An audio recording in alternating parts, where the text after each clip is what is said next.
Okay, if I can get you to come back. So hopefully this is something that pretty much all of you had something that you connected with or related to. Again, I just thought this was a neat thing to start grow training in. Again, just to keep us focused, keep us grounded on why we are doing what we're doing. A number of years ago, this is probably about 4 years ago, I got together with a mentor of mine, and we were just talking about preaching and church leadership and pastoring and different things. And so he asked me, he goes, Kevin, how do you feel, or no, he said, when do you feel the closest to God? And I went, oh, that's easy, it's when I'm preaching. It's like, I just love preaching, I love being up in front of the crowd, I just love sharing God's word, I just feel God, I feel the presence of God when I'm doing it, when I'm preaching. And then this mentor, this man who I greatly admire, this guy who I love, just said something that punched me in the throat. And he said, what if God finishes with you and doesn't need you to preach anymore? How would you feel close to God? And I was like, oh, Dr. Barker, you suck. Like that. What do you mean that God would not want to use me as a preacher anymore? Like, I've spent all these years to get kind of good at this.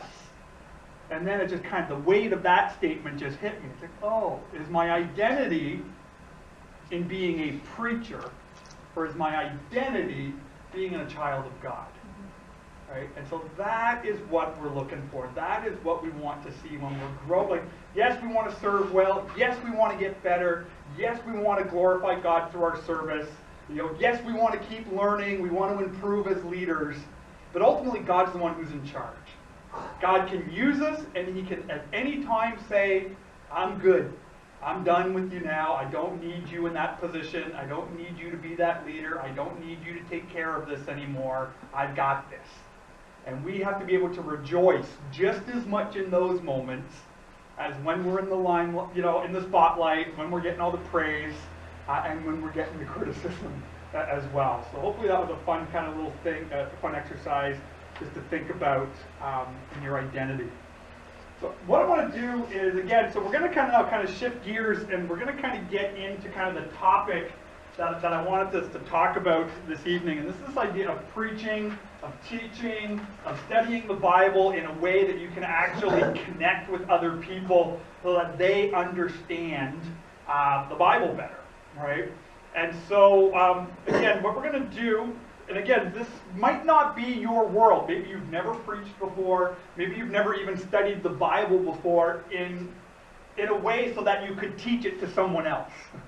Because a lot of times, again, especially when we're over here, right? When we're in this second chair of equipping believers, we spend a lot of time going, well, I'm just studying the Bible for me. I'm studying the Bible so that I get something out of it. I'm studying the Bible so that I can grow. I'm studying the Bible so that I can be blessed. But eventually, in our walk with Christ, Christ will start moving you forward, going, no, I'm building you up so that you can start building other people up. And God starts to do a work in our heart, and He starts to shift us, going, it's not about just you becoming more like Jesus. I need you to be on this track of discipling other people. So then suddenly you start reading the Bible in a different way. Yes, it speaks to you. Yes, it guides you. But then suddenly it's like, oh, I've got something I can share with one of my kids. I got something that I could share with a colleague at work. I got something that I could share in my life group. I got something that I could share in Kids Zone. I got something I could share at Fusion. Or I got something that I need to share to the congregation on Sunday morning when we start moving chairs and this discipleship track. So that's what we're going to be talking about for the next little while, with this idea of teaching the Bible, of preaching the Bible, of studying Scripture and things like that. So again, what I want you to do, again, get back into your groups for just a couple of minutes. This one will be a little bit shorter. And I want you to answer these 3 questions. Because I'm pretty sure just with this number of people, we're going to have some very interesting answers here. I want you to talk about what is preaching.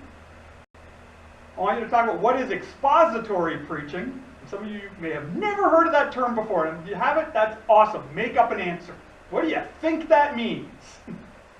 And then third, is preaching still important for the church today? And it's not a yes or no question, it's a why question. Is preaching still important so what is preaching? What's expository preaching? And is preaching still important for the church today? Get back into your groups, talk about those 3 questions for a couple of minutes.